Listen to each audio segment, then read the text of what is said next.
تقدیر کیا ہے؟ اگر سب کچھ پہلے سے ہی لکھا لکھایا ہے تو ہم اپنے اعمال کے ذمہ دار کس طرح ہوئے؟ پھر اعمال کی جزا و سزا کیسی؟ پھر جنت و دوزخ کے کیا معنی؟ وضاحت فرمائے۔ بھئی سچی بات یہ ہے کہ اس سوال نے ایک عرصے تک مجھے بھی ستائے رکھا، اور میں سوچتا رہا کہ اگر واقعی اللہ تعالیٰ نے پہلے سے ہی سب کچھ لکھ دیا ہے کہ میں اتنے بج کر اتنے منٹ میں بیٹھ کے یہاں پہ ایک لیکچر دوں گا، یہ تقریر کروں گا، اتنے بج کر اتنے منٹ میں نماز پڑھوں گا، اتنے بج کے اتنے منٹ میں فلاں کو گالی دوں گا، فلاں کو تھپڑ ماروں گا، یہ پہلے سے ایک میرا شیڈول مرتب ہے اللہ کے ہاں، لکھا لکھایا پروگرام چھپا چھپایا موجود ہے، میرا کیا قصور؟ تو لکھنے والے کا قصور ہے؟ بات تو خطرناک ہے نا، بات تو خطرناک ہے نا۔ تقدیر کیا ہے؟ عربی میں اس کے لیے ایک لفظ لکھا جاتا ہے دینی کتابوں میں، علم اللہ السابق، اللہ کا علم جو پہلے سے اسے حاصل ہے۔ اللہ کو معلوم ہے کہ آج میں اتنے بج کر اتنے منٹ پہ اپنی مرضی سے، اپنے ارادے سے، اپنی آزادی فکر اور آزادی عمل پہ، عمل سے کام لیتے ہوئے یہ کام کروں گا۔ اب بھائی کام تو میں اپنی مرضی سے کر رہا ہوں، اپنی آزادی سے، اپنے ارادے سے کر رہا ہوں، لیکن اتنی سی بات تو مانو کہ اللہ تعالیٰ علام الغیوب ہے، علیم بذات الصدور ہے۔ مجھے اپنے بارے میں پتہ نہیں ہے کہ کل 10:10 پہ میں کیا کروں گا، اس کو پتا ہے۔ مجھے اپنے بارے میں پتہ نہیں ہے کہ میں 10 سال کے بعد کہاں ہوں گا، کیا کر رہا ہوں گا، فلاں بج کے فلاں منٹ، اس کو پتا ہے۔ اس کو میرے آزادانہ، خود مختارانہ، فری ول کے ساتھ کیے ہوئے اعمال کا پتا ہے کہ میں اپنی مرضی سے، اپنے فری ول کے ساتھ، اپنے ارادے سے اتنے بج کر اتنے منٹ پہ کیا کروں گا۔ یہ اس نے اپنے ہاں لکھ رکھا ہے، اس لیے کہ اس کو پوری کائنات کا نظام چلانا ہے۔ اس کا علم جو ہے وہ صحیح ہے، لیکن اس کا علم میرے ارادے سے نہیں ٹکراتا ہے۔ یہ بات میں ایک مثال سے سمجھاؤں گا۔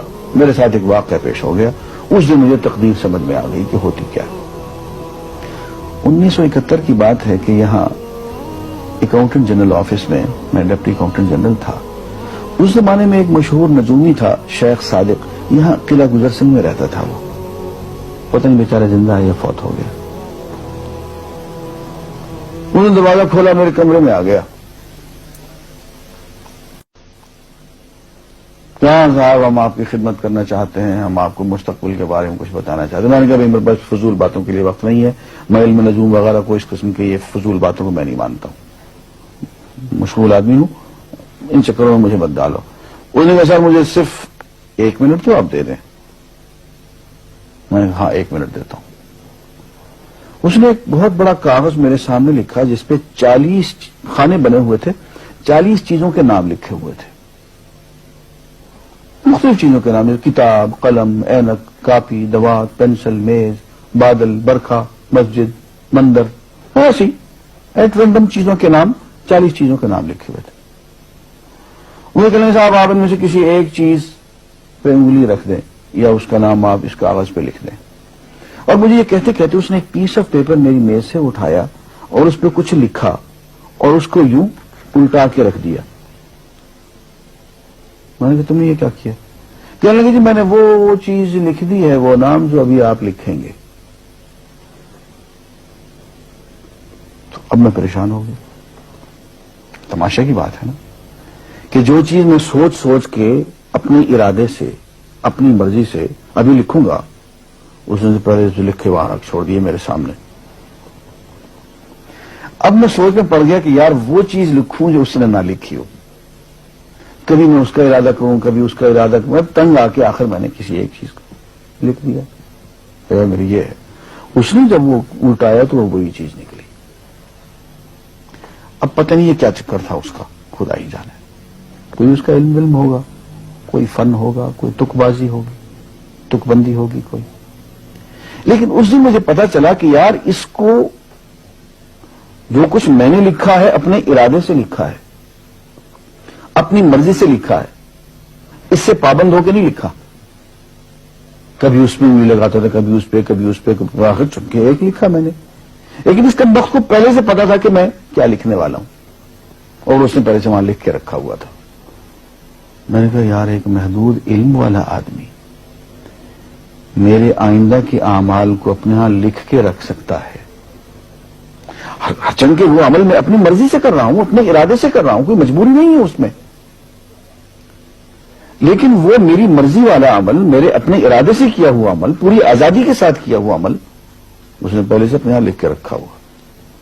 یار اگر یہ انسان کر سکتا ہے تو رحمان کیوں نہیں کر سکتا؟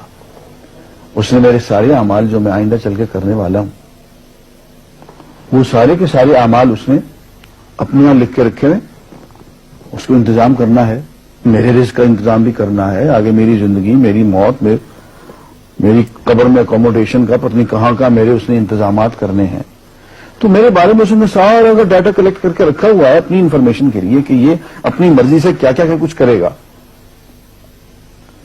تو اس کے لکھے ہوئے ہونے سے میری مرضی ختم نہیں ہوتی، میری ذمہ داری ختم نہیں ہوتی، میرا ارادہ، میری فری ول ختم نہیں ہوتی. یہی وجہ ہے کہ ہم جو اعمال کرتے ہیں اس میں سے اللہ تعالیٰ اس کی کچھ ذمہ داری ہم پہ ضرور ہوتی ہے. کچھ کام اللہ تعالیٰ کا ایک نظام ہے، اس میں شاید ہماری ذمہ داری نہ ہو، وہاں جبر ہو. لیکن کچھ اعمال ایسے ہیں جن میں خالصتاً ہمیں آزادی حاصل ہے، ہمیں اختیار حاصل ہے، ہم ان کے ذمہ دار ہیں، ہمیں ان پہ جزا ملے گی، ہمیں ان پہ سزا ملے گی، اللہ تعالیٰ بچائے. اور جزا ملے گی تو جنت ہوگی، سزا ملے گی تو دوزخ ہوگی. لیکن آزادی عمل اور ارادہ ضرور ہے. یہ الگ بات ہے کہ اللہ تعالیٰ کو پہلے سے ہی معلوم ہے کہ ہم اپنے ارادے سے اور اپنی آزادی اور اپنی مرضی سے ہم آج اور کل اور پرسوں اور سال بھر کے بعد اور 10-20 سال کے بعد ہم کیا کیا کریں گے اس کے ہاں لکھا ہوا ہے. وَعِندَهُ عِلْمُ الْكِتَابِ، اس کے ہاں سب کچھ لکھا ہوا ہے. لیکن ہم جو کرتے ہیں اپنے ارادے سے کرتے ہیں اور اس کے ذمہ دار ہیں.